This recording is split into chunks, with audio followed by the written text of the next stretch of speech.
Good evening. Welcome to this edition of Northeast Diary. Here we bring you the latest developments from India's unexplored Northeast region. Spring season has brought along myriad spring festivals in the Northeast region. In Assam, Rongalibhu has been celebrated today to mark the onset of spring as well as harvest season. Bihu, also known as Rongalibhu, is the most colorful festival of Assam. This day is celebrated as Assamese New Year. People exchange gifts and prepare various rice cakes to mark the celebration.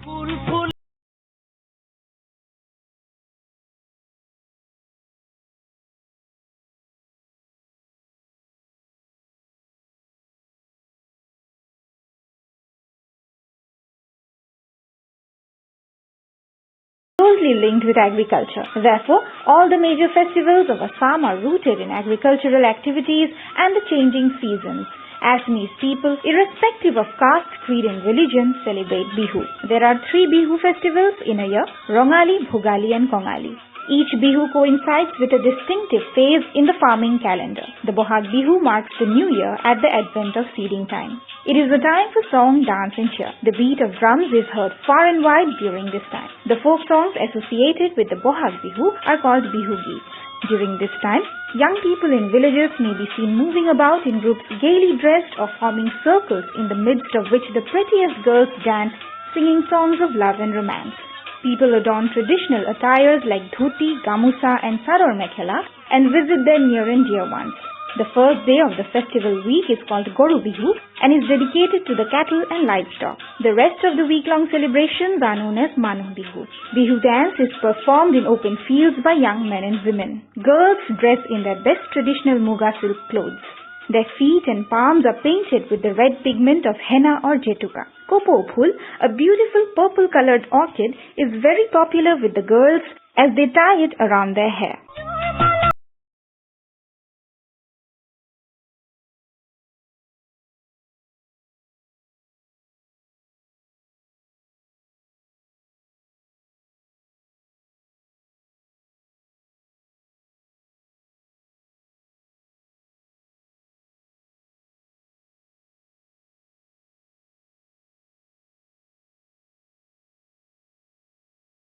Today we will talk about the iconic elements of Indian art of pottery in the state of Manipur.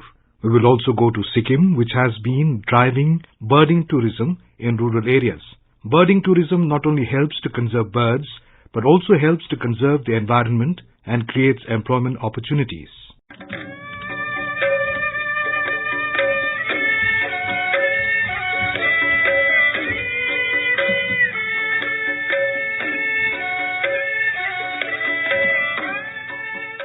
One of the iconic elements of Indian art is pottery. Manipur state also has a long history of pottery crafts and its products are extensively used in the state. However, with the changing of the time, the craft is at the threshold of extinction. In such situations, the like-minded persons of Manipur have been trying their best to conserve the art. A report from our Imphal correspondent, J.J. Thokcham. Pottery in Manipur is closely related with social, cultural and religious life. The art of pottery making in Manipur is practiced mostly by women. The pottery craft is diminishing in the state with the changing of time, and the legacy of pottery craft are visible in some villages only this day. Earlier, the cooking vessels like plates, pots, ring, lid, bowls, lamp, etc. were very popular in Manipur. But nowadays, the craft has become a neglected subject and many pottery artists have opted other profession for their livelihood. In such juncture, some organizations have started to mobilize the younger generation for conservation of pottery craft in Manipur. 3 organizations, Iramin Media, Children Creativity Center and Museum and Maida Food organized a one-day pottery craft workshop in Imphal. The workshop was attended by many students and kids who tried their hands on the craft. Speaking to Northeast Diary, the organizer, Dr. Meena Longjam, who is an award-winning independent filmmaker of Manipur, said that the pottery craft of Manipur needs to be preserved. She said, Thongjau is a pristine pottery village located in the Kakching district of Manipur. Recently, a one-day workshop on Thongjau pottery was facilitated by Samjit Sabam Kamla, who is an award-winning potter with an educational background in MTech. She has been making pottery for more than 20 years and her firm is registered under MSSK Pottery Thongjau with collaboration of Iramin Media, Octave Foundation, Children Creativity Center and Museum, and Maida Food. We started this workshop in view of learning the traditional knowledge of pottery of Thongjau as well as to have a hands-on experience on the craft and pottery making of Thongjau. There were around 32 participants participated from diverse backgrounds and we intend to do such more workshops in future as well. Pottery craft is one of the ancient crafts of Manipur. The people of Manipur have been trying best to preserve the craft and have been taking up many measures.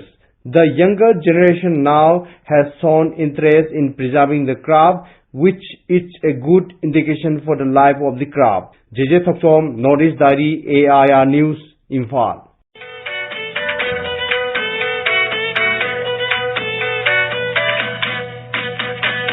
In a first of its kind in Nagaland, Kohima Press Club KPC and the Department of Information and Public Relations DIPR, Government of Nagaland, have entered into a media partnership agreement with Nagaland Building and Other Construction Workers Welfare Board NBOC WWB respectively for media fellowship. A report from our correspondent. The media agreement was separately signed by KPC President Elish Yoshe and DIPR Joint Director Asangla Imsong with Chairman of Nagaland Building and Other Construction Workers Welfare Board on April 6, 2022. The purpose of the media partnership agreement is for furthering each other's activity towards public services. It is also to promote public interest and highlight sectoral focus on workers associated with building and other construction activities, particularly on social justice schemes and welfare benefits. Following the signing of agreement, the quantum of grant by the board to IPR is 10 lakh rupees and 5 lakh rupees to KPC for a period of 1 year. Kohima Press Club President Elish Yosha says, The Kohima Press Club is looking forward to partnering with the Nagaland Building and Other Construction Workers Welfare Board, and I'm hopeful that the fellowship program which is coming up through this new partnership will provide a good learning opportunity for journalists to experience the socio-economic life of disadvantaged communities and create an impact through their stories. This is the first time in Nagaland that a press club is venturing out beyond its conventional activities and taking up the responsibility of introducing a media fellowship to our own small but growing community of journalists here. The press club will be working out the necessary modules of the fellowship program, which will be announced in the media in a couple of months' time. The agreement empowers Kohima Press Club to initiate, innovate and institute fellowships or awards to any medium of mass communications, while DIPR will produce 2 short documentaries highlighting the welfare benefits and schemes of the board and centrally focus on trends and status and conditions of buildings and other construction workers. For Northeast Diary, this is Asunyo from AIR News Kohima.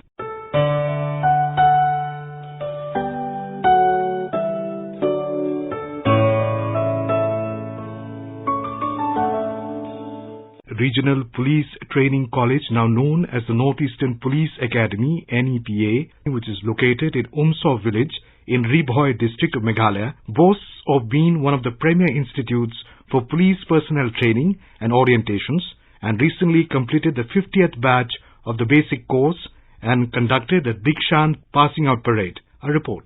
A total of 578 trainee officers in the rank of sub-inspectors of police, including 178 lady trainee officers belonging to Assam Police, have passed out of the Northeastern Police Academy on successful completion of 50th batch of basic course, the largest ever batch in the history of NEPA since its inception in the year 1978. The Dikshan parade was held at the parade ground of the academy campus at Umsaw village, Ribhoi district. Chief Minister of Assam, Dr. Himanta Biswa Sarma, reviewed the parade and commissioned the officers into active policing, while Director of NEPA, Deepak Kumar, administered the oath to the trainees. The trainees who have passed out from NEPA are from different backgrounds and were once ordinary citizens. With many months of grueling training, they have acquired the knowledge and competence and became professionally skilled officers. They have developed the skill and right attitude to serve the society while observing the dignity of human rights. These officers have received adequate training to perform in any kind of environment with confidence.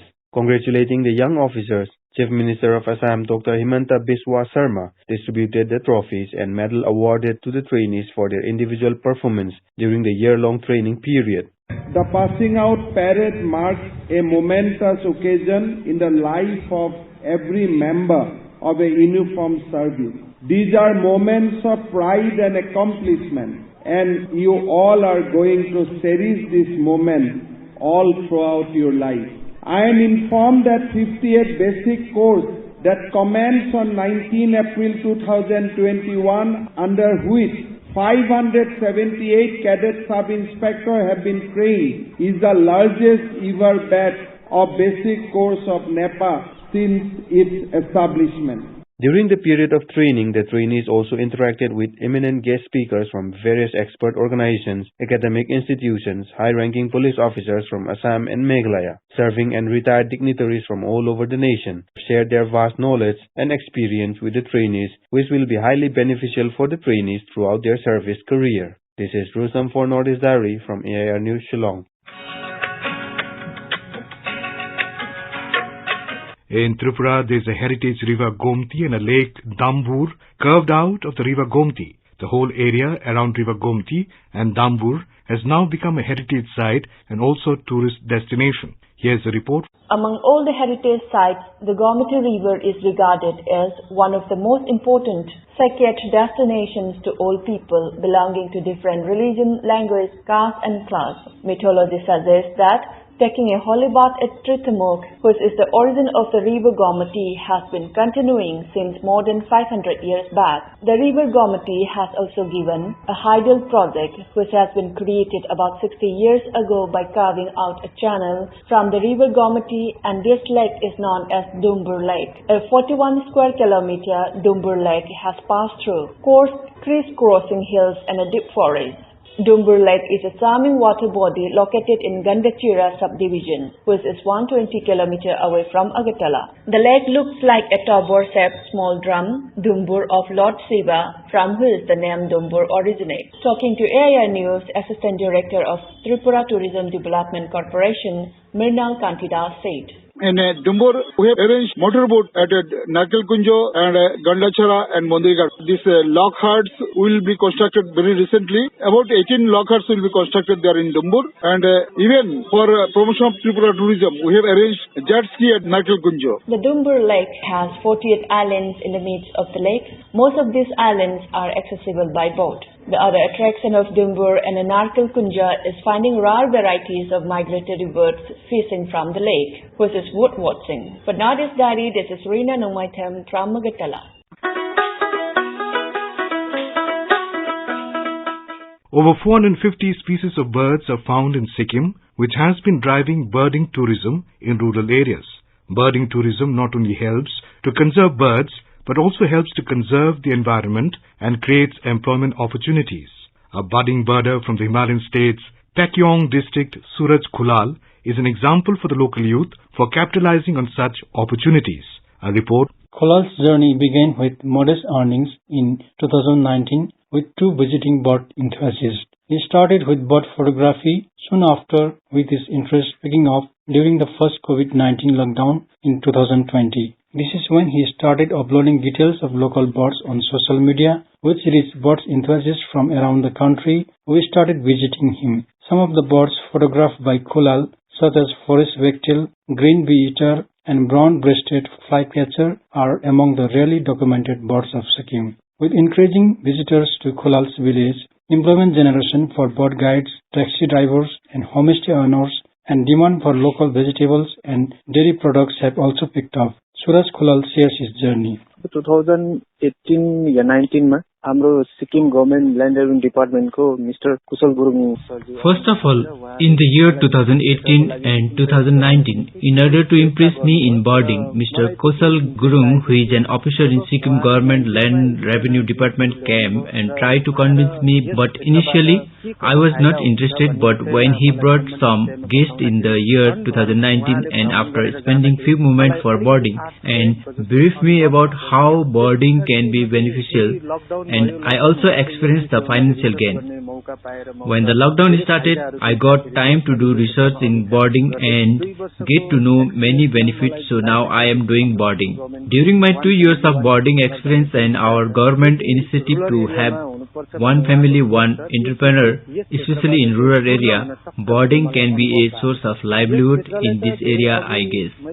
During my 2 years of experience as boarding, and when I tried to promote boards of our place through social media platform, many guests came. Some were IPS officers, some forest officials, guests from South India, Gujarat, Mumbai, West Bengal, Punjab and other different states have visited this place. My thought for the future and for the unemployed youth of this area is, if they think on this profession deeply, then it can solve our problem which I have experienced in my life. Till now, I have not received any service or support from the government. I am doing with my own right now.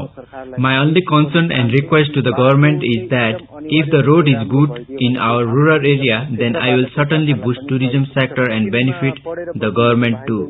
All the educated brothers and sisters of our Sikkim state, if they want to take up this profession, learn and try, I have desire to teach them, and I have a wish to have a border like me in every village of our state. With Saikit Sarkar and Diliram Dulal, this is Ajay Thami for Northeast Diary from AIR News, Sikkim.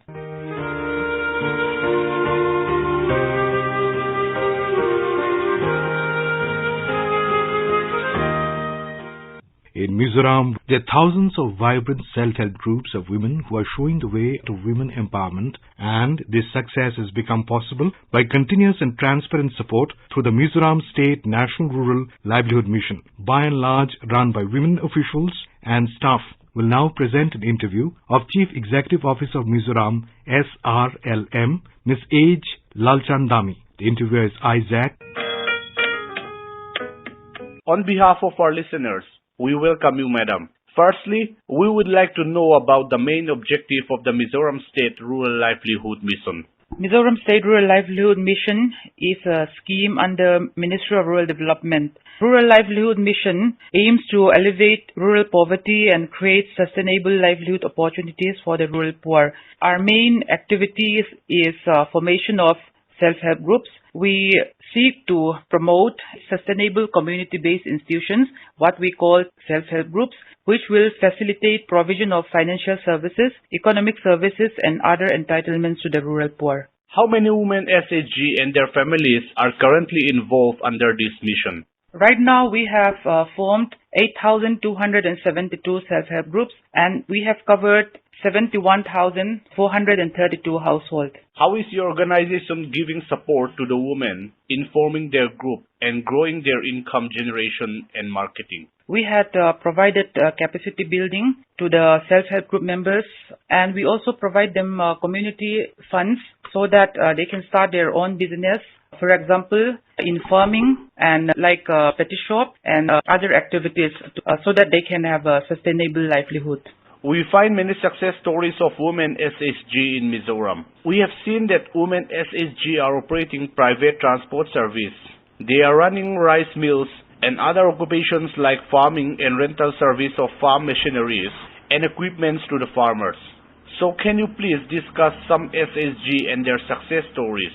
Under NRLM, we have a sub-scheme which is called Ajivika Gramin Express Yojana, AGY. So under AGY, we had prepared a proposal for purchase of vehicles for the self-help group members so that the vehicles can be operated as public transport by the self-help group members. Right now, we have 48 vehicles operated by self-help group members in 10 RD blocks, and these vehicles are providing sustainable income to the self-help group members. Monthly average income earned by these vehicles is around 20,000 to 70,000. And we have one activity, custom hiring center. In that, we had provided funds to the village organization, and the village organization had again given the funds to the self-help group so that they can purchase whatever agriculture equipments required and necessary for their respective villages. And the equipments are being hired by the members themselves.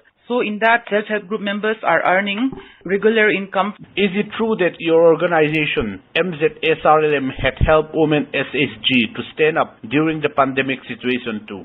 Many of our self-help group members are involved in stitching of masks, which were distributed to the COVID care center and to the village level task force and to the public health centers in the villages. And also to ensure that the poorest of the members are not facing difficulties during the lockdown, we have vulnerability reduction fund. So from that, some of the village organization had purchased dry rations, the bare necessities, which they had given to the poorest of the poor families to ensure that they did not starve during the lockdown. We all are aware during lockdown, most of the banks are closed. But the public, the villagers need to have access to banking facilities. For that, our business correspondent agents are doing transaction as well as deposits and opening of account at their respective customer service point. And in addition to that, our SGY vehicles have also been very useful in carrying many of the essential commodities. Out of many profitable SHG of Mizoram, can you please give example of one or two successful SHG? I'll highlight just two successful SHG members. One is Piveng Siami from Kelkang village, Sampai RD block. Before she was a member of self-help group under SRLM, her annual income was not much. But now, after becoming SHG member, and she had availed what we call community investment fund, a type of loan, as well as bank loan. The community investment fund that she had availed is 2.2 lakhs and bank loan is 1.8 lakhs. Now she had purchased oven and had started a bakery. So after availing those loans, now her annual income is 10 lakhs. And her bakery products are being distributed across Sampai district. And the other success story that I would like to highlight is PHB Luni from Leisenzo, Khobung RD block. Before becoming SHG member under MZSRLM, her annual income is around 70,000. So after becoming self-help group member, she had availed the community investment fund, 1.15 lakhs. And with that, she had purchased an oven. She had started a bakery as well as a petty shop. Instead of going to the field, now she can start her own business within her household. Now, compared to her previous income, her annual income is now 5 lakhs. These are two of the success stories that I want to highlight. Women SHG also contribute to social causes like nutrition. Can you please describe? For nutrition, we are working closely with Women and Child Development Department, and our self-help group members have also actively participated in this Poshan Ma. Under MZSRLM, we had what we call FNHW, Food, Nutrition, Health and Wash. Under that, we had undertaken a lot of activities so that more our self-help group women will have more awareness about the nutrition, and our SHG members are actively participating in this Anganwadi in many of the activities which is nutrition related. We are also planning to undertake this FNHW activities in 2 districts with the help of Bihar SRLM, which we will roll out by this new financial year. Under DDU-GKY, what initiatives have MZSRLM taken to ensure viable career option? Training is being provided to the rural youth. Many of our trained candidates are being placed all over India as well as abroad. These are certainly all encouraging stories that have come up with exemplary support from the National Rural Livelihood Mission. Thank you so much. Thank you. For Northeast Diary, this is Isaac from Aizawl. Arunachal Pradesh is one of the states from where the early struggle for freedom from British rule started in India. Today we will present a report on the Anglo-Aborwas of the tribals of Arunachal and British.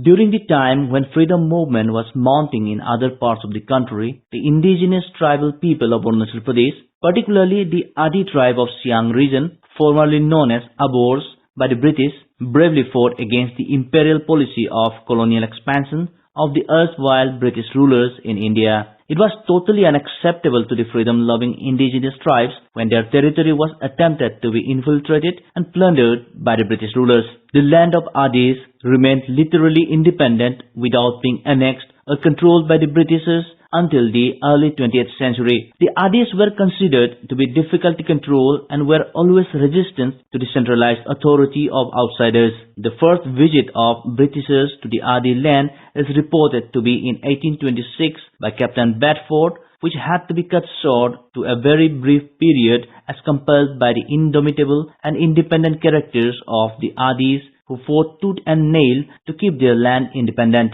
This led to a series of 4 military expeditions by the Britishers, first and second in 1858 and 1859, leading to the first Anglo-Boer War known as Bitor Mima in 1858 and second Anglo-Boer War known as Bongal Mima in 1859. The British force had to pull back in the consecutive expeditions because of the unprecedented strong retaliation offered by the Adi warriors. The third punitive military expedition in 1894 centered around Damro village, the nerve and command center of Borabors, a sub-tribe of the Adis, that led to the third and a very crucial Anglo-Boer War known popularly in oral history as Nizam Mima. In fact, during these punitive expeditions, series of wars were fought in various locations. The Borabors erected stockades, untied huge stone chutes from steep rock sides, released booby traps, used poison wars and other possible means as part of their defense mechanism and succeeded in repelling the invading force. By the end of the Third Anglo-Boer War in 1894, at the beginning of the 20th century, the Britishers realized seriously about the bravery, strategy and strength of the Adi freedom fighters. So they considered another military expedition to be carried out to penetrate the region that led to the fourth and the last Anglo-Boer War in 1911 and 1912, which is one of the most important Anglo-Boer wars in the history of freedom movement in Arunachal Pradesh. The Adi warriors used the conventional skills and weapons of tribal warfare and succeeded in stopping the invading force for more than 3 months at the historical Battle of Kekar Moying. Though British force got the upper hand in the war with the help of sophisticated weapons and won the last war against the Adis, they had to face heavy casualty. Recently, government has recognized some of the pioneers freedom fighters from the Anglo-Boer Wars and has set up memorials in their names. For Northeast Diary, this is Rakesh Tole, Air News, Itanagar.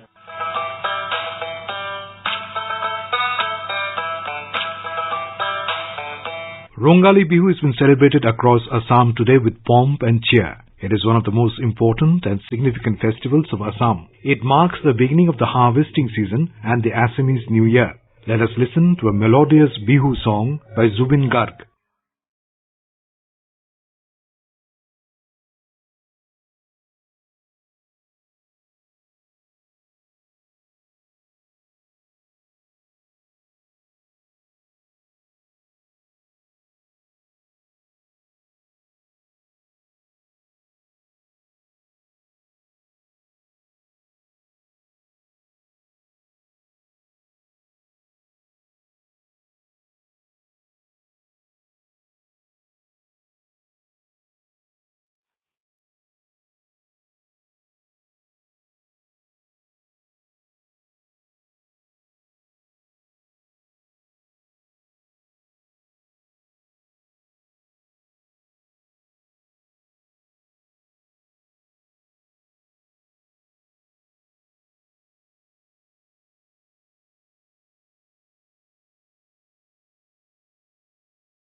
With that, we have come to the end of this edition of Northeast Diary.